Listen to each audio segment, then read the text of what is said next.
Oregon is going to the Final Four. The following is a Learfield presentation of the Oregon Sports Network. And Oregon is going to play in the national championship game. Welcome to Duck Insider.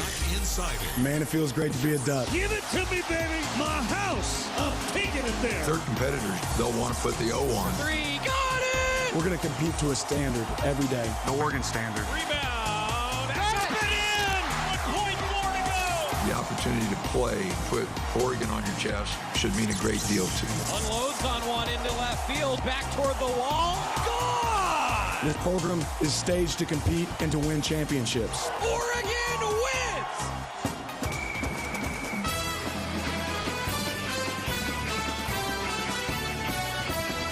This is Duck Insider on the Oregon Sports Network from Learfield, presented by On Point Community Credit Union. Better banking, local solutions. Live from the Country Financial Studio, let's talk Oregon athletics. Happy Tuesday, everybody. Welcome inside the Country Financial Studio. Packed house here on the campus of the University of Oregon. Jordan Brenner in for Joey Mack, who unfortunately could not be with us here today due to a memorial service, but it's all right. I'm here. I'm going to play point guard for everybody today. A lot of pre-recorded content to get to. We're going to hear from a new face in Oregon athletics, Da'Mon Merkerson for Athletic Director Tuesday coming up. We'll start off, though, with Dan Lanning, who met with the media following a bye week, a Monday night presser getting you ready for college game day in Eugene, and a battle of two of the best scrambling quarterbacks in the country in Bo Nix and Dorian Thompson-Robinson. So a fun show today. Let's start with the head coach of the Ducks, Dan Lanning, meeting with the media here in Eugene last night. It'll be a fun one. Really exciting. You know, obviously it's going to be a great atmosphere for our players, but also our fans. I know me, including everybody else in our organization, is really excited to see our fans come out in full support. I mean, obviously having college game day here is going to be a great event. Getting the opportunity to go against a top 10 team and a really, worthy opponent is going to be a fun challenge for us and our players. Talked to our guys really early on today that all this is here because of the work they've done, right? And that's why this is sitting in front of them. But really all this outside has nothing to do with what has to be done on the field. And I think our guys realize that and are excited about the opportunity. But definitely excited to see our fans show up early and stay throughout the entire game, stay late, enjoy the entire event of Saturday, and go play this game. Coming off a bye week, I know you talked a lot about personal growth, individual growth, team growth. How did you guys fare in that regard? Yeah, I thought they did a great job. Really each day we had some, individual improvement plans that each one of our guys attacked. Got some great recovery and some great work in throughout the process as well. Had some really productive practices. Been around a lot of teams during bye week, and not every team gets better during bye week. I thought our team got better. How did you feel Christian had the ability to handle the size of T-Mac and how that might translate to Bobo since they're both 6'5", bigger receivers?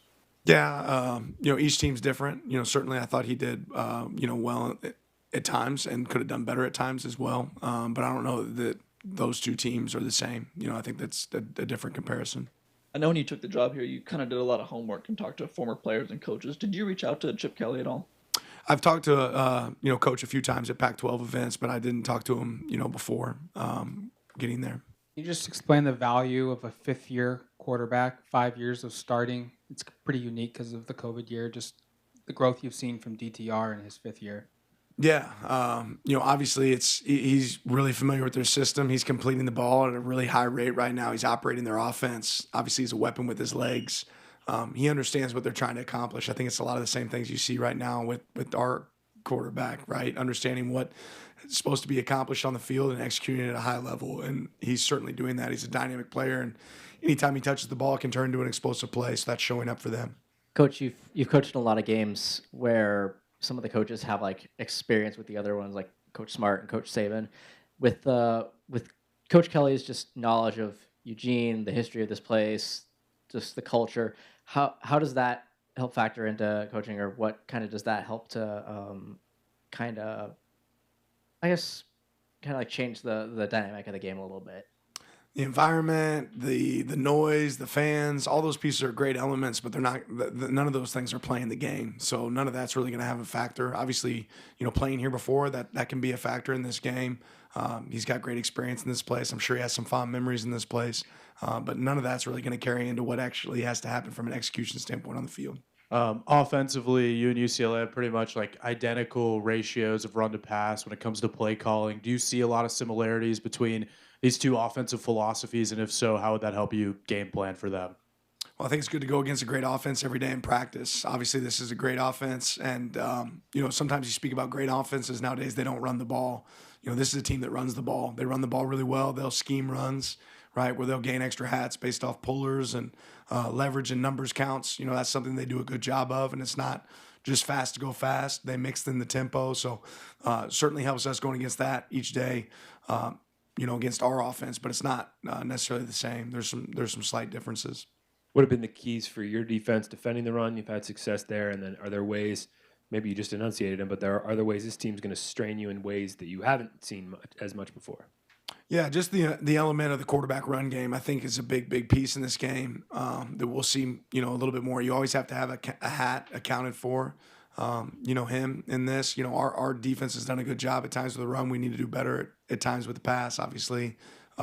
But ultimately, it's about preventing explosive plays. You pull up the explosive plays given up this year and created this year. What's unique is both UCLA and us are, I think, at a plus 31 ratio, right, when it comes to explosive plays. And that's a really big indicator of wins and losses. But you look at the top of our conference, I think maybe Washington's the only team that has more explosive plays created than UCLA and Oregon. So when you look at those given up and those created, that's a really big factor in this game. I think the team that walks away with giving up less of explosive plays and creating more is going to have a great advantage. You mentioned this a moment ago, but the quarterback run part, I think, is maybe different than some of the teams you face. Where does that put pressure on a defense? Like, which players does that kind of impact the most for you guys? You think about an offense in a lot of ways. I mean, generally you're defending 10 people because one person has to distribute the ball, right? When you run the quarterback, you have to use all 11.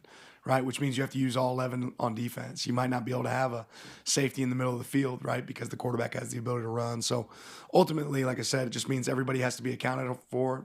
You might have to gain an extra hat here or there because of it, and they do a great job of that. And the minute you play too aggressive to that, they're going to challenge your eye discipline and run somebody down the middle of the field. So it's about each guy doing their job, being accountable for their job. You mentioned the pass defense, and particularly on third down, when that's been an issue for you guys, and they are obviously one of the best third down offenses in the country. Is there, beyond obviously doing better, but is there a particular goal you're shooting for, number you shoot for, not just this week, in general, to get back to the numbers and the stats that you would like to have, the level of success you'd like to have on third down defense? Yeah, we have a goal every week. Our goal each week is 70% of the time we want to be off the field on third down. We haven't reached that goal. It's not about getting our stats back into a certain position for us. That's not really what we're hung on. We want to win the game, right? But to play winning football, we feel like that's getting off the field 70% of the time. After 6 games, I assume you had a lot of guys playing a little dinged up. How did this week help that, and particularly Byron Cardwell? How was he? Yeah, definitely it's a benefit for us to have some opportunities to get guys back and get guys healthy. Byron's a guy that's has worked extremely hard, and at some point it's about him feeling comfortable with himself, being able to step back out there on the field. We support him in every way from a medical standpoint, and our coaching staff. He's a great kid. He does everything the right way, and once he feels like he can get out there and compete for us, we welcome him out there to be able to see him on the field for us. Coach, you guys have played a lot of really mobile, versatile quarterbacks so far this year. What specific challenges does a quarterback like DTR kind of present to your defense, and how prepared do you think your defense is with the quarterbacks you guys have played so far to play someone like DTR? Yeah, we really haven't played anybody quite like him, in my opinion. He runs like a back or a wide out with the ball. So, like I said, he can stop and go. He's got great acceleration and speed, and does a good job with the ball in his hands. And they also, for a team that runs the quarterback as much as they do, they take care of the ball, right? So we do have to do a good job of attacking it when we get the opportunity and making sure that we're in position to tackle him. 4 of Jake Bobo's 5 touchdowns have come in the red zone. What makes him so dangerous in that part of the field? Big target, right? He's a big target, does a good job of positioning himself well, and I think there's obviously a trust and familiarity with him right now. They're playing at a high level as far as connecting, right? They're completing a lot of passes, and we know where the ball is going to be at, and this guy's a big catch radius. It certainly helps.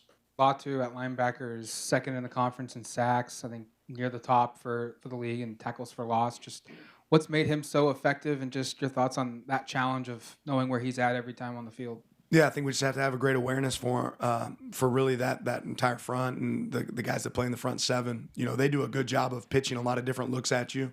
You know, you see a variety of coverages and a variety of pressures that they'll run. So just having an awareness of him is, like you said, is the biggest thing, is knowing where he's at all times and being able to account for him. Is there any benefit with Chase having played at UCLA? Do you pick his brain at all? Is that something that doesn't take place for you guys with a guy who transferred from a school so recently? Yeah, you certainly can look to visit, you know, with Chase and bounce some thoughts and ideas off of him. He can share some common knowledge, but ultimately there's certain things that have changed probably since he's been there, just like there's things that are different for us. During the week of self-scout and self-assessment in particular, when you go all the way back to last January and Kenny was talking about being a pro-style offense that plays fast, shooting for 80 plays a game, and that would be very high. If not for fourth quarter blowouts, you guys could be very close to 80 plays per game, and you're averaging 7 yards a play offensively, which is pretty much in that elite class. How is it that you've been able to achieve it so far, and how do you keep it on track against, you know, some of the better defense you'll be playing here going forward? Yeah, it's keep the main thing. The prep's the exact same each week. You know, you look to evaluate what you're doing really well and what you can improve on, and then what stresses the other team that you're about to play. And I think our offensive staff's done a really good job of finding the elements that fit. You know, our goal has never been just about how many plays we can run. It's about how many points we can score and how many games we can win, right? And starting with games we can win. So it's always a benefit when you can change the tempo. I think that makes it tough on a defense, and our offense has done a good job of being able to change that up. Guys coming to the game, I mean, I keep hearing people are not too confident. I mean, that's fans, but that's the general impression. And has there been a little extra work there? We're not really concerned with other people's opinions. Those guys work really hard in practice every day, and that's what we just spent bye week doing, was prepping and getting every one of our guys better. And every guy on our team has a role and an opportunity to get better. So I don't listen to what other people think. Game day here. There's a lot of attention. Top 10 matchup doesn't happen very often. Just how do you keep this team grounded, not to get too excited about the moment at hand, and think big picture and just focus on the game itself? Yeah, it's no different than when I was a high school coach and we talked about homecoming, right? It's just another thing to everybody else. But the reality is there's a game to be played, and they're here to watch the game, right? And the things we can control are on those 53 and a third field, that 120-yard field, right? All those things, that's where that game has to be played. And it's there because of an environment that we've created. It's there because of the way we've played to this point, right? But that's all it is. It's about how you've done, right? It has nothing to do with the outside noise. So we'll do a great job. Our guys understand that, put it in, you know, a frame of reference. Obviously, this game's fun for a lot of reasons. You know, we get to go out there and fight for a great cause as well with the breast cancer awareness jerseys, and there's so many other elements. But the reality is we have a game to play, and that's what our guys are focused on. You guys are so routine oriented. I mean, just what was it like to have that broken up, you know, for a couple of days, spend a little more time apart than you're used to, but then to get back together in the last, you know, 24 hours, whatever it was, and kind of get back into that grind? Yeah, I think it was needed. I think, you know, our bye week fell at a perfect time. You know, for our guys, we did a good job of being able to stay in rhythm throughout that bye week and keep the timings that we've developed on, you know, both sides of the ball. But at the same time, it's needed. That rest and recovery is needed, and I think our guys enjoyed it. Talked a lot about DTR's legs, and obviously Bobo is a target. He has been unbelievably accurate on first down, and they've been really efficient and productive on first down, and P&10 in particular. What is it that makes that the challenge, Dan? I mean, are you seeing there's a lot of free access stuff? What is it that they're utilizing to have, I think, north of 80% completions on first down? Yeah, he does a great job of just that. You know, when they run the ball so well, people are going to load the box, and it's going to tend to leave some more free access opportunities outside. They do a good job in the screen game, but he's connected on some longer shots downfield the last couple games as well. So he's just, you know, in sync. He's playing at a really high level right now because he's in sync. He knows where to go with the ball, and doesn't put it in bad spots. Middle eight. What's made you guys so good there? And do you feel like over the course of 6 games, that's just really kind of been a moment where you've maybe put yourself in a good position to win the game? It feels like every game you're good there. You know, I know we coach it hard, but it's some things falling into place for us, right? Part of it's, you know, when you defer and you hope you get the ball at half, that doesn't always happen, but we've had some success that playing out, you know, for us, either us deferring and getting the ball or the other team electing to receive in the first half has given us the chance to get it in the second half, and then playing sound at the end. I mean, getting a chance to watch some of these games this past weekend, how you play at the end of halves is so critical, right? The way you manage time is so critical, and we spend a lot of time on it, trying to make sure we're right, and we're not always right. But that's something that we've done well and want to continue to do well this year. Good to hear from the head coach of the Ducks, Dan Lanning, at his Monday night presser. We'll hear from him again tomorrow on the show. I thought it was interesting how Dan Lanning talked about Dorian Thompson-Robinson in detail. Some people may assume that the Ducks have faced a quarterback like him. They've seen running quarterbacks throughout the season. Cam Ward, Stetson Bennett, Jaden DeLora. No. Dorian Thompson-Robinson's a little bit different. He is hard to bring down, and that's the detail and a lot greater detail that the coaching staff goes in trying to prepare their team to have success when College game day rolls around this Saturday. Pretty cool segment coming up. Da'Mon Merkerson is the newest athletic director here at the University of Oregon. Joey Mack got a chance to sit down with him, talk about his career path and his new role at Oregon. Going to be a fun interview coming up. It's Duck Insider in the Country Financial Studio, coming back on the Oregon Sports Network from Learfield. Dear gas prices, Toyota is the #1 retail brand for electrified vehicles for 22 years. That says it all. Toyota hybrids. Find yours at toyota.com. Toyota, let's go places. Based on manufacturer estimate CY 2000 through 2021 sales. Hey Duck fans, we're all about protecting our home turf here in Eugene. You should do the same for your home with Country Financial Insurance. Most home insurance doesn't account for inflation, but with Country Financial, yours can. If something happens to your home, make sure you can rebuild the same house in the same place. Call a local representative or 866-COUNTRY and get a solid defense for your home. Home insurance policies issued by Country Mutual Insurance Company, Country Casualty Insurance Company, or Country Preferred Insurance Company, Bloomington, Illinois. Property must meet age and condition requirements, which vary by state. Dear gas prices, Toyota is the #1 retail brand for electrified vehicles for 22 years. That says it all. Toyota hybrids. Find yours at toyota.com. Toyota, let's go places. Based on manufacturer estimate CY 2000 through 2021 sales. Your daily dose of Oregon athletics. This is Duck Insider from Learfield. Guys, it's me, Isabella Gomez, filling in for Smokey Bear because he's got more to say than just... Only you can prevent wildfires. Like, if you're outside enjoying a barbecue, don't let a hamburger distract you from fire safety. Make sure you aren't dumping your hot coals or ashes onto the ground because that could start a wildfire. So take wildfire prevention seriously and let's save the world one day at a time. Juntos con Smokey Bear, podemos hacerlo. Go to smokeybear.com to learn more about wildfire prevention. Brought to you by the U.S. Forest Service, your state forester, and the Ad Council. Adopt US Kids presents What to Expect When You're Expecting a Teenager. Learning the lingo. GOAT, G-O-A-T, acronym, stands for Greatest of All Time. As in, spaghetti sandwiches for dinner? They're my fave. Dad, you're the GOAT. You don't have to speak teen to be a perfect parent. Thousands of teens in foster care would love you just the same. Visit adoptuskids.org. Brought to you by the U.S. Department of Health and Human Services, Adopt US Kids, and the Ad Council.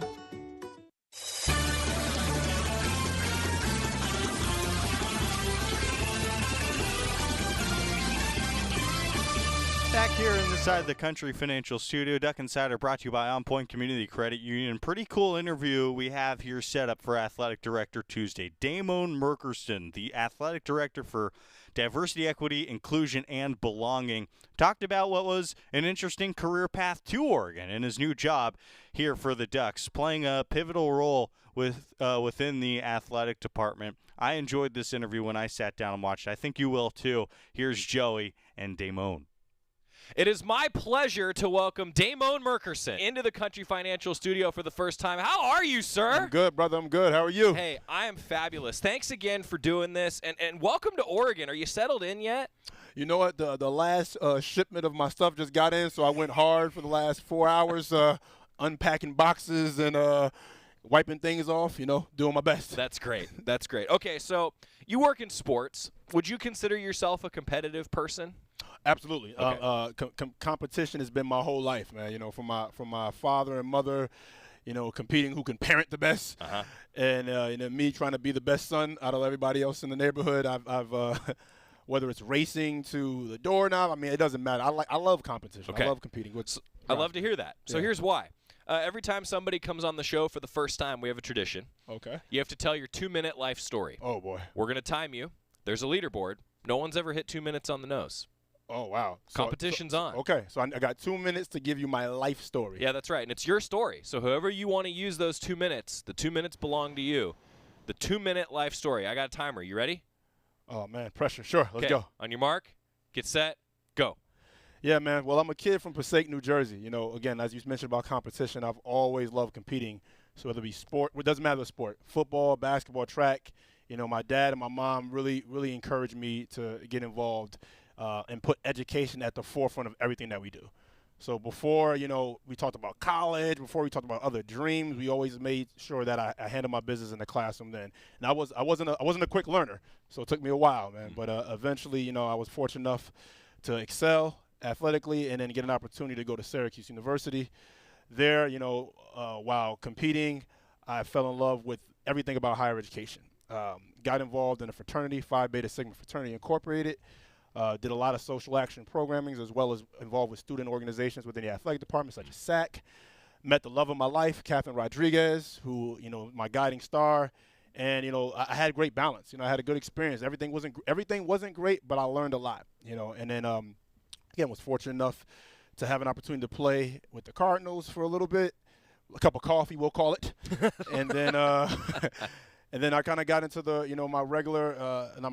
the pursuits that were beyond sports, which is in higher ed. And, I've been in this industry working in student support services for the last decade, and, man, I love it. I love it, I love it, I love it. And, I'm so excited to be here. This place, this brand, it's innovative and a leader in so many ways. So I'm just really pumped, just to learn more and keep working and enhance everybody's experience.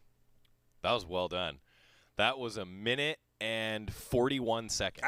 Come on. I got to get closer to 2. That was pretty good, though. That's pretty good. So I'll tell you, we don't play by Price is Right rules where, like, if you go over, you lose. Yeah. But the closest we've ever had is 1 minute 59.56. What?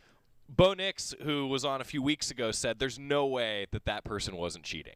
Yeah, man, they must have had the Apple Watch or something, right, going like this. So I mean, 1 minute 40 around there. That's right about the decent. average. So you got another 19 seconds. They're yours if you want them. Sure, man. Yeah, I would love to take them. Who I didn't talk about enough. My father and my mother. I got a mother in the military, father also a former student athlete, and played in that balance of discipline while pursuing your dreams. Really, again, it was my guiding way and really set the foundation of my values and how I approach things. So shout out to them. That's awesome. All right, I have multiple follow-ups. Okay, let's get it. Let's go. So you talked about you're falling in love with higher education, if you will. Did you have a moment when you were like, man, this is what I want to do? Like, this is what it is? Yeah. What was it? Yeah, sure. So it's in athletics, as a college athlete, we have tons of time. So, we can just do whatever you want, right? Sure, yeah, right. No, but in balancing going to programs, I went to a forum, and the forum was discussing relationships, actually. Relationships, and particularly within the black community.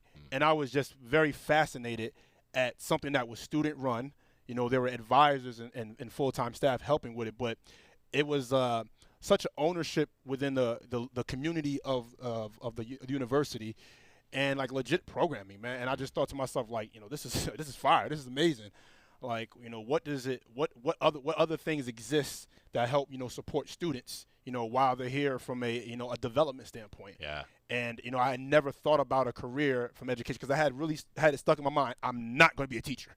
Like, I respect teachers. I love teachers. Their jobs are important. I have family members that are teachers, but I see the grind they go through, and that just wasn't me. My wife's a teacher. Yeah, I get it. No, right? It's a my dad's a principal. Yeah. Right. So, man, I just love the student fees, the funding, the budgeting. Like, there was just so much like I was being open to, and I just wanted to figure out how could I get involved in that, and that kind of helped guide me within my major and the classes I started taking and some of the interactions I got to, help me learn a little bit more, like, what does this higher ed student affairs look like? Yeah.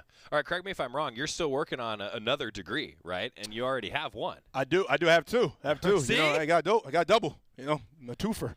Well done. So, yeah, I'm trying to get my doctorate, man. I was pursuing it at the PhD at UMass before I came over here. So I'm in the works of getting into a program here at Oregon and continuing those studies. I love research. I think we all can benefit, whether it's getting a degree or just doing, education, whether it be LinkedIn or whatever professional development's available out there to improve yourself, because it's that's how we keep getting better and how we keep learning. Could you tell us more about your career path? Because I imagine that there are a lot of student athletes that you'll now be speaking with, and there are student athletes that I even know of, I can think of off the top of my head. They're like, you know what, I may want to do something like that. What was your path? Yeah, it started with having a lot of conversations. I think being open and writing down every idea you may think you want to pursue. I had financial advisor, I had a lawyer, because people said I like to argue and talk, right? I had a coach, had all this random stuff, right? And as I wrote those things down, I did my best to either try to speak with someone doing that profession or continue to research more about it. And attending events. I think student athletes, we're at universities, within college athletics in the NCAA, some of the best institutions in the world, man, and with amazing resources. And there's so many things at your disposal, even outside the athletic span. So if I had to give a student athlete any advice, I'd say, hey, listen, talk to your student athlete development people, talk to your coaches, but get on campus because they're going to give you a perspective and ask you questions that some people who are athletically minded might not ask. Yeah. Because we're all so in it, right? So yeah, it certainly takes initiative. And I remember when I was in school, right? Like I had friends that they were all over the marketing and the advertising of these sorts of programs, right? And they were the ones that are like, oh, okay, I'm going to do this, and this. Then you have other students that maybe takes them a while to get into that, right? And I feel like what you're saying is similar to kind of how I feel. Yeah. You got to do it, right? Because it's really valuable. Yeah. I mean, you need to. It's critical. That practicality, that learn by example, or that just having someone be able to walk you through the process. Yeah. Some things you need to be tangible. I think with majors, if you're an accounting major, right, there's a clear track and path to what that job looks like. You're going to be an accountant, right? If you're a sociology or a psychology major, which are great disciplines in liberal studies, but sometimes the path to profession or, your passion isn't so clearly laid out. Yeah. So it's important just to have these discussions with people to see, what are some ways that you utilize it? How did you market yourself? It all comes down to marketing and branding, really. And then, what were some of the first steps? Yeah, that makes a lot of sense. We're continuing with Da'Mon Merkerson, and I'm curious for you to maybe give fans some perspective on the Student Athlete Advisory Committee. You mentioned that you were a part of that. Okay. Now working, I imagine, closely with that group. Sure. I hear so many, I got to tell you, fabulous stories from people that work with the SAC committee. Yeah. Can you maybe remind fans what that work is like, and what was your experience as a student athlete and now as a member of the staff who's supporting those sorts of initiatives? Yeah. Well, that group is led, Katie Harbert over, the Associate Athletic Director of Student Athlete Development, does a great job leading that group along with her staff. But SAC, I mean, those are the leaders of the campus. Yeah. It's the governing body that, works with the athletic director, talks to the conference, talks to the NCAA, and coming up with initiatives, programs, and resources to help better the student-athlete experience. There's a lot going on. NIL. You think about cost of attendance. You think about all these different things in the last 10 years that have been, fruitions. A lot of those things, or many of those things, started out in conversations from SAC committees, talking on their campuses, and then bringing it to their conferences, and then therefore to the NCAA. So, my experience as a former football student athlete, it was crucial, because at the time we hadn't had a football representative attending the meetings. And, with college athletics, a lot is very football driven, right? Yep. So it's important that, I thought in my experience, we have a voice on this. Yeah. So, and the discussions were great. Just, again, it actually helped lead me to some of the on-campus programming that we were trying to mirror and get involved with. So it was incredible. I loved it. Yeah. I felt like it must have been a pivotal moment for you in your career path, right? To take part in that, and now look at what you're doing. I mean, I think that's awesome. So, all right, we could sit here and talk about a number of different things, and I can already tell that I'm going to be able to talk to you for about an hour each time we do. Oh, let's do it. I love this. I love that. Okay, so why'd you come to Oregon? When you got the call, why'd you say yes? Yeah.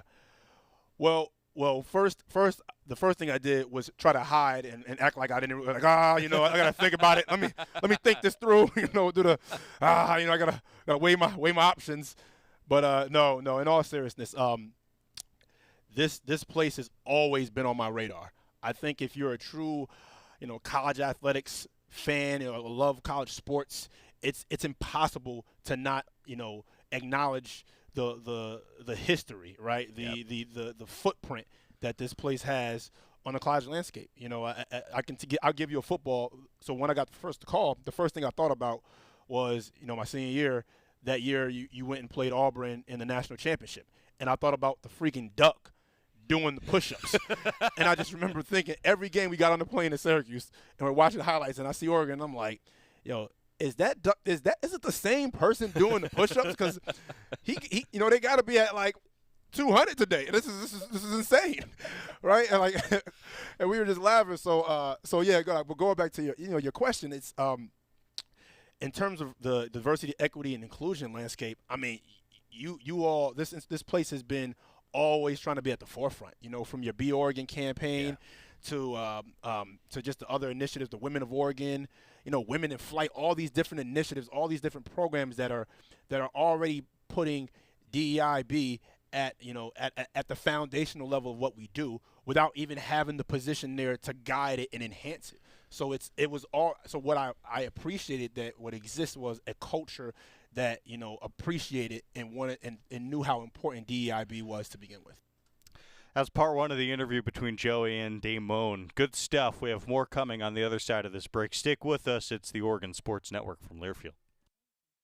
At Shadow Hills Country Club, our all-inclusive event pricing allows us to take care of all of the details while you enjoy your event. Our wedding garden, expansive grounds, ballroom, and meeting rooms can accommodate any size event and come complete with full catering and service staff. From weddings to business and social events, Shadow Hills offers the benefits of a resort atmosphere and the peace of a country setting just minutes from downtown Eugene. For more details, call us today or go to shadowhillsevents.com.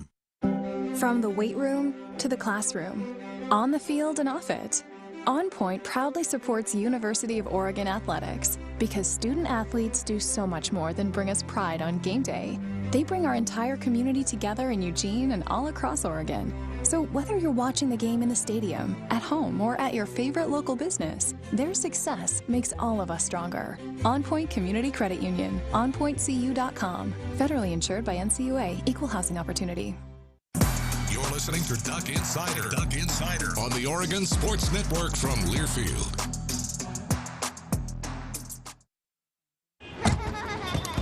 Ready for our little forest adventure? Yes! So much waiting for me. Yeah, I wanna go outside. I wanna be. We're here. Whoa, that was fast. There's a forest closer than you think. Find a park or forest near you and music inspired by nature at discovertheforest.org. Brought to you by USDA Forest Service and the Ad Council. You're not too cool for me. And in return, I reciprocate that sentiment. I'll never be too cool for you. I was a man with a plan, but now I'm a dad with a decree, and you can't take that from me. Please let it be noted that I told my job they can dock my pay. Right now, it's just too important to take you to school every day. I want to be legendary for you. I want you to puff out your chest when you go to school, the same way I do. I walk taller because of you, because I found everything to live for. That's dedication. Visit fatherhood.gov to hear more. Brought to you by the U.S. Department of Health and Human Services and the Ad Council.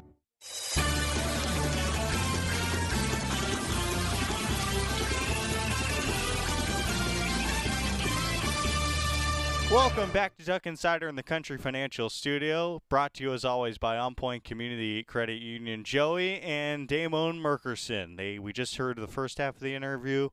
Here is part two with the newest athletic director for the Ducks. So easy for someone like me who went to school here. I've spent my entire career here so far. And so it's easy for me to sit back and say, yeah, Oregon's on the forefront, you know, but I'm biased. I know that, right? Like I see things through green and yellow lenses. So hearing that from the outside perspective, now you're on the inside. So Oregon really is ahead of the game, right? Like it is a game changer in terms of that in terms of everything, it sounds like. Yeah. I mean, honestly, that's the culture. You talk about the culture and values. I think innovation is encouraged. Taking chances are encouraged. You know, figuring out what it takes for us to give the ultimate and best experience for our student athletes and for our staff. You know, those things, you know, in my 30-plus days have been very clear in just my evaluating and figuring out, where I fit in the larger scheme of things. Boy, that's awesome to hear. That's awesome to hear. So Senior Associate Athletic Director, Diversity, Equity, Inclusion, Belonging. For you, what does that mean on a day-to-day basis? Well, for me, what it means is, I'm responsible for working and collaborating with, the senior staff in the department to make sure DEIB is at the forefront of all that we do. That's the overarching term or way of describing it. So whether that mean, working with Jimmy about, what we're doing with communications, what we're putting out, his marketing team as well, or if it's, talking to Mike from a facility standpoint and, what does our signage look like? It really changes daily because it's a fluid thing from that external standpoint. And then from internally, helping provide educational opportunities for staff and students that keep us proactive. The one thing about the DEIB work, is you want to get to a place where it's a culture and a proactive and not a reactive. Things are going to happen. The world isn't perfect, and we continue to strive to be what our values want us to be, and not what it may be at the time, right, or what we're going on. So, in order to do that, you got to really make it a regular occurrence. Make it a part of our everyday culture, and that exists here. I don't say that in a manner of like it wasn't happening, right? I think what I'm trying to do is enhance. Yeah. How do we enhance? How do we build upon, right? And have the tough conversations. So for me, that means when we do have challenges, right, or there are things we need to work on, and there are things we got to work on, being able to comfortably, respectfully say, hey, we got to improve. This is not good. We're lacking, and help everybody understand that that's a value we want to strive to, and we're all going to pull our weight together to get there. Yeah. You and I are going to get along fabulously. I am one. All of our interns will tell you this. Yeah. Maybe this is the best way I can tell you what I'm trying to say. I am a blunt communicator. Okay. And I am a very open-minded person who likes to hear from everybody. Yeah. Yeah.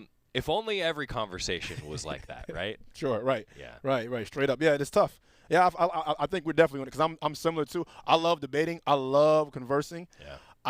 Doing it respectfully. And doing it respectfully. No, I'm the master. I'm a master at doing it respectfully. People probably get annoyed because I'm very good at just pivoting, continuing to talk, and say, well, let's revisit that. And I take great pride in it, and I know I love it, and I know I love growing because, as a freshman in college, I had some challenges. With being college university is a international space where you're interacting with the most diversity probably most of us have ever seen, right? Yeah. So I had conversations where I was saying things that, I didn't know what I was talking about, and I had to sit there and be told and discuss and learn and be open to, hey, you don't know everything. That's really hard for me to admit to that I know everything, so I want to. But the world's a better place as a result. World's a great, much better place. Yeah. Keeps improving. That's awesome. That's awesome. So now I'm kind of curious too. We're going to talk about a couple other topics here with things that are going on, but I do want to ask you just about student-athlete relationships.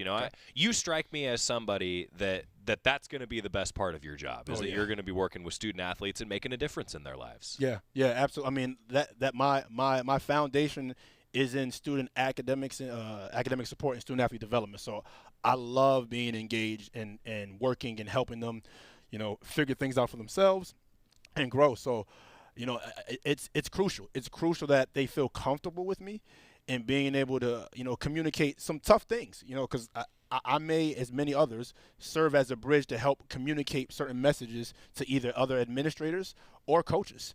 And, the students have to be able to trust me. Yeah.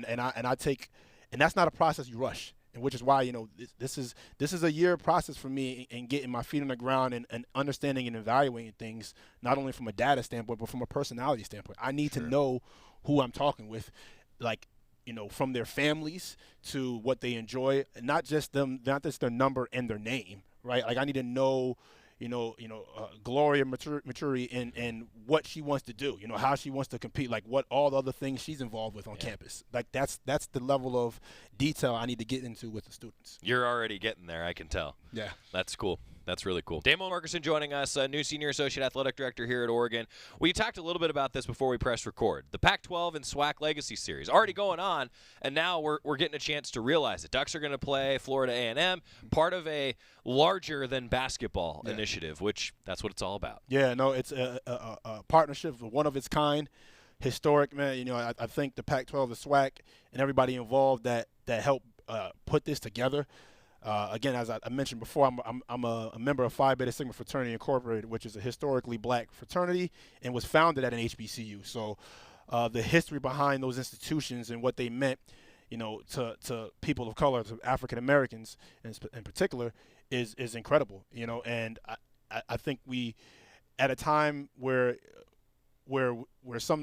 some people question the relevance of those institutions, this is a great opportunity for our students, you know, to understand like why they are important, right? Like how they operate and what the differences that they do from what we do. You know, it's not about better or worse, it's different. So let's see how we can learn from each other and vice versa. I love it. It's a fabulous initiative. We'll be talking more about it as the game approaches for Oregon men's basketball and Oregon women's basketball, the Pac-12 SWAC Legacy Series. Now happening this week also, and we timed this perfectly, and I didn't know this when I asked you to come on this week, the NCAA. We're also going to be seeing a lot of interaction with things that you're passionate about. Yeah.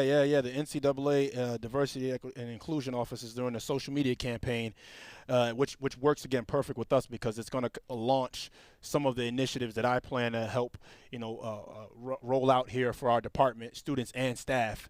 So we have 3 days from October 18th, starting with today, going to the 20th, where the NCAA will have a topic and a theme they want to focus on, and our student athletes, staff, and coaches will engage with team conversations as well as social media engagement with the hashtags that the NCAA provided us. That's awesome. All right, I could have asked you about another 17 bullet points that I didn't get to, so we're going to have to do this again. Okay. If you're wanting to come back, then you're part of what I call the senior staff rotation. Oh, let's go. Let's do it. You know, you're in that pitching rotation now. Yeah, and I'm competitive. So just understand, I'm going to be better than the others. Hey, that's great. HJ always feels that way. You know, Lisa always felt that way. Yeah. So.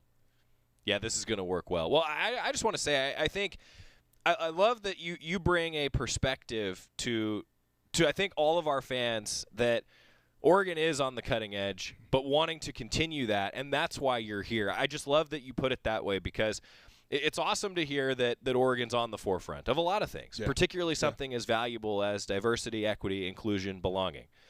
But it's formalized now that you're here, and that's why this position exists. And it's got to be rewarding for you to see more and more positions like yours existing because this is now such a valued initiative. Yeah. No, it's incredible. You know,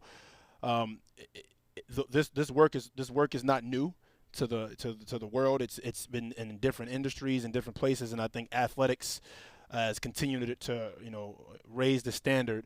Is very crucial. I'm glad and I'm happy to see that they're popping up at different institutions, and it has to make sense. You know, I truly believe Oregon was taking their time to figure out what are the needs of the institution before just putting a job out there. You know, because that's what you don't want to have, right? You don't want to have just a copycat league for the sake of copycatting with no real strategic thought behind it. And you know, in the 30+ days, I can tell that it was done with purpose, and it was done in a way that makes sure that we integrate, you know, DEIB work so that we have systemic change within our athletic department and improvement, right? So take time, do it right. Do it right. Thanks for the time. Appreciate it. Really appreciate it. We're doing this again soon, and in the meantime, what are you going to be doing? What's on your desk besides unpacking? Ooh, good question. What's on my desk? You know, work-wise, continuing to meet with the students and meet with staff. I've been doing a lot of evaluating data. Sure. I think family-wise, figure out where, you know, me and Catherine are going to go. Yeah. You know, I've gotten a lot of great recommendations from some places that I don't remember. And I'm a big foodie, so I'm probably going to definitely taste all the best around Eugene and maybe head up to Portland since they got a good ranking. Good. From foodie spots. And that's about it. I love that. Thank you again for the time. Yeah. Thanks for doing what you do. We're glad you're a Duck. Appreciate it. Good interview with Da'Mon Merkerson, the newest senior athletic director. By the way, I like that he's competitive about it. That was as good an interview as you're going to hear with an athletic director. Where does he rank in the power rankings? Well, it's about stacking interviews. And, well, I'm glad to hear he's a part of that pitching rotation that Joey mentioned there. Let's get a break. We're going to come back here from Oregon men's basketball players as they get ready for their season. Rapidly approaching, folks. It's Duck Insider on the Oregon Sports Network from Learfield. Dear gas prices, Toyota is the #1 retail brand for electrified vehicles for 22 years. That says it all. Toyota hybrids. Find yours at toyota.com. Toyota, let's go places. Based on manufacturer estimate CY 2000 through 2021 sales. From the weight room to the classroom, on the field and off it, On Point proudly supports University of Oregon athletics because student athletes do so much more than bring us pride on game day. They bring our entire community together in Eugene and all across Oregon. So whether you're watching the game in the stadium, at home, or at your favorite local business, their success makes all of us stronger. On Point Community Credit Union, onpointcu.com. Federally insured by NCUA, Equal Housing Opportunity. Dear gas prices, Toyota is the #1 retail brand for electrified vehicles for 22 years. That says it all. Toyota hybrids. Find yours at toyota.com. Toyota, let's go places. Based on manufacturer estimate CY 2000 through 2021 sales. This is Duck Insider, presented by On Point Community Credit Union on the Oregon Sports Network from Learfield. Hi, I'm Smokey Bear, and I made an assistant to help you out, because only you can prevent wildfires. Hey, Assistant Smokey Bear. Call me Papa Bear, because I'm grilling up dinner. Do you get it? Yes, good job. So, what should I do with all these coals? Don't just toss them out. Put them in a metal container because those embers can start a wildfire. I understand. The stakes are high. Ha, ha, ha, ha. Learn more at SmokeyBear.com. Brought to you by the U.S. Forest Service, your state forester, and the Ad Council. Uh-oh, Brad's buzzed. Oh, yeah? Yeah, he's starting with the woots. And now a speech. I just want to say that friendship is about heart and brain. Who's with me? Good thing is, he knows when he's buzzed. And my brain is saying, when it's time to go home, somebody call me a ride. Love that guy. Me too. Know your buzzed warning signs? Call for a ride when it's time to go home. Buzz driving is drunk driving. A message from NHTSA and the Ad Council.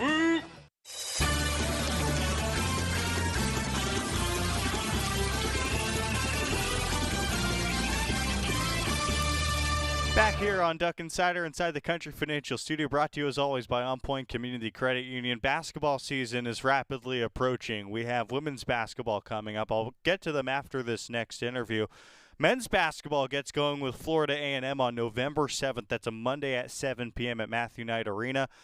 We've heard from Coach Altman on the show. Now let's hear from a couple players. Let's start with the star, Will Richardson, coming back, taking on more of a leadership role. I'm expecting big things from Will Richardson, and here's his first interview with the media this year.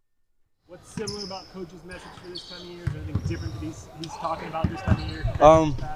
I mean, the message always is the same. He just comes a different, like, depending on the team, the personalities we have on the team. And I just felt like last year we didn't play hard enough and we weren't together enough. So we're big on that this year, like from the jump, even from the summer. And even this year we got a better summer. Like everybody was here for summer. Everybody was in the boat. We had a trip to Canada, so we got like a head start this year. But his biggest message is just us playing hard and us staying together. So we've been big on that from the jump. How are you feeling personally and mentally right now?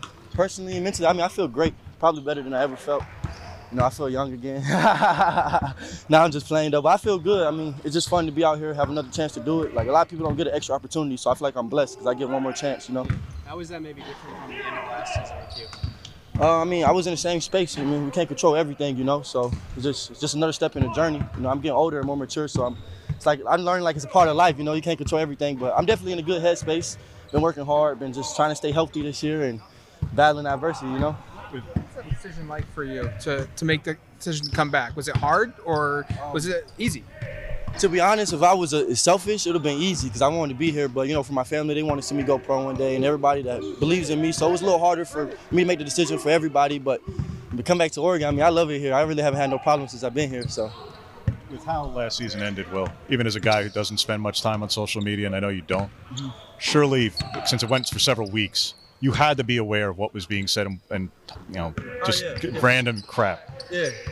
What were you thinking? And when you know that you actually have mono, obviously, what are you thinking and how angry were you when people are questioning whether you were walking away from the program? I mean, to be honest, I personally didn't really see it because I'm not really on social media. That's just my standards. I really don't like it. So, but I mean, people call me, like people around me, my parents, my family, just people that want me to do good in this world. I mean, they called me and told me, but it don't really bother me because I know the truth. My coaches, they know the truth. We all here. They believe in me. So, what everybody else think really didn't matter to me because my coaches still believed in me. So. Waldo said that you're kind of a Dana Altman Jr. out there. How do you feel like your experience here allows you to really ingratiate the young guys in the program and help them? Most definitely. My experience definitely helps. I mean, I'm a learner anyway. Like when I first got here, I was just a basketball junkie. I got high basketball IQ, so that helps a lot. But me being here a lot helps too. So, and he believes in me, so I believe in what he does. So it makes it a lot easier. You saw the impact that a senior point guard could have firsthand when Peyton chose to come back. Just how much do you reflect on things that he did as a senior, as the team's leader, that you're going to be in for this season? I mean, a lot. I mean, I really look up to him. I tell him that all the time wherever I get a chance to. So, I mean, just from everyday things, for me, just getting shots up after practice and before practice, I seen him do that every single day. So I take that from his game, and then just his mentality, knowing he put the work in and knowing that people believed in it because everybody watched him put the work in. Everybody watches me put the work in on a day-to-day basis. So I know my teammates believe in me. So it's like it gives you like a lot of extra confidence. How often do you talk to him? I mean, I don't say I'm talking to him all the time, but like when I do shoot him a message here and there, I just let him know.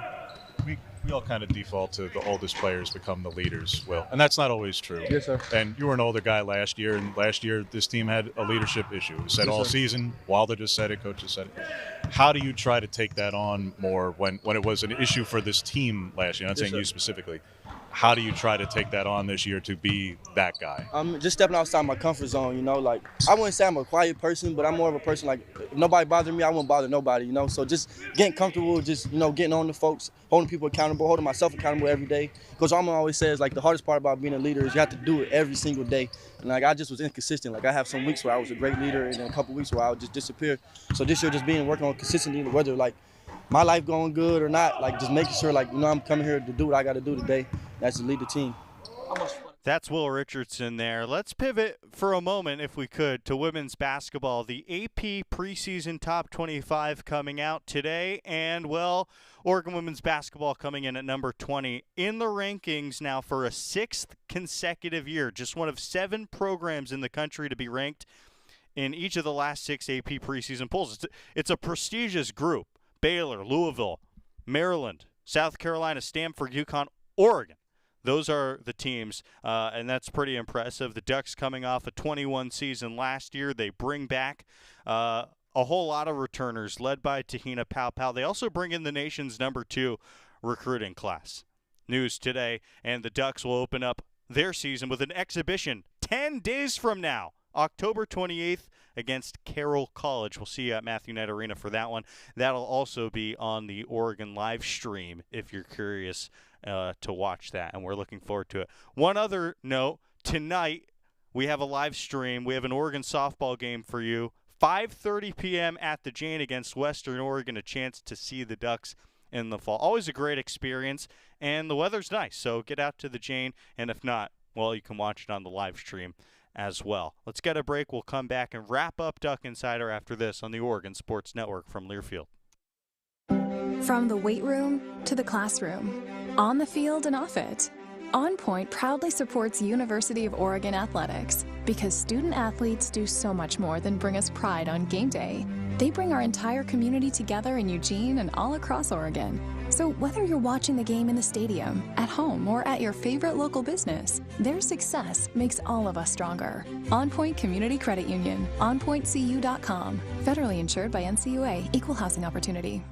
At Shadow Hills Country Club, our all-inclusive event pricing allows us to take care of all of the details while you enjoy your event. Our wedding garden, expansive grounds, ballroom, and meeting rooms can accommodate any size event and come complete with full catering and service staff. From weddings to business and social events, Shadow Hills offers the benefits of a resort atmosphere and the peace of a country setting just minutes from downtown Eugene. For more details, call us today or go to shadowhillsevents.com. More Duck Insider coming up on the Oregon Sports Network from Learfield. To your children's eyes to see the true magic of a forest. It's a storybook world for them. You look and see a tree. They see the wrinkled face of a wizard with arms outstretched to the sky. They see treasure in pebbles. They see a windy path that could lead to adventure. And they see you, their fearless guide through this fascinating world. Find a forest near you and start exploring at discovertheforest.org. Brought to you by the United States Forest Service and the Ad Council. Adopt US Kids presents What to Expect When You're Expecting a Teenager. Learning the lingo. Jelly. Jelly adjective. Jelly is a shorter, better way to say jealous. As in, Chloe, I am like so jelly of your unicorn phone case. You don't have to speak teen to be a perfect parent. Thousands of teens in foster care will love you just the same. Visit adoptuskids.org, brought to you by the U.S. Department of Health and Human Services, Adopt US Kids, and the Ad Council.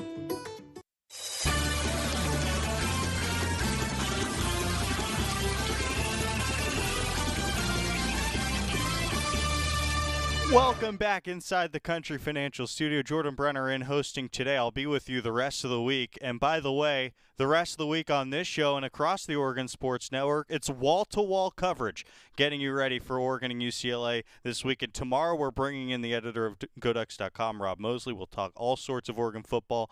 Matt Ulmer is in the studio tomorrow. And then tomorrow evening, remember, the Coaches Show is back after a one-week hiatus due to the bye week. And Dan Lanning's going to be here with Jorgie and Jerry. After that, Camden Lewis, I would argue, one of the most well-spoken kickers in the country. We're going to hear a little bit more about his story for the second half of the show. So that's tomorrow. A lot of good stuff. Tonight, if you're scrapped for content, I doubt you are, but go to the Jane tonight or watch it on the live stream. Oregon softball, a fall contest against Western Oregon. That'll be at 5:30 p.m. And if you do get a chance to go to the stadium, well, pretty cool deal. Some cross-sport symmetry. Oregon softball going to be honoring Spencer Webb, which should be a really meaningful thing going on tonight. I thought it was really cool. Casey Rogers actually said this during his media availability today.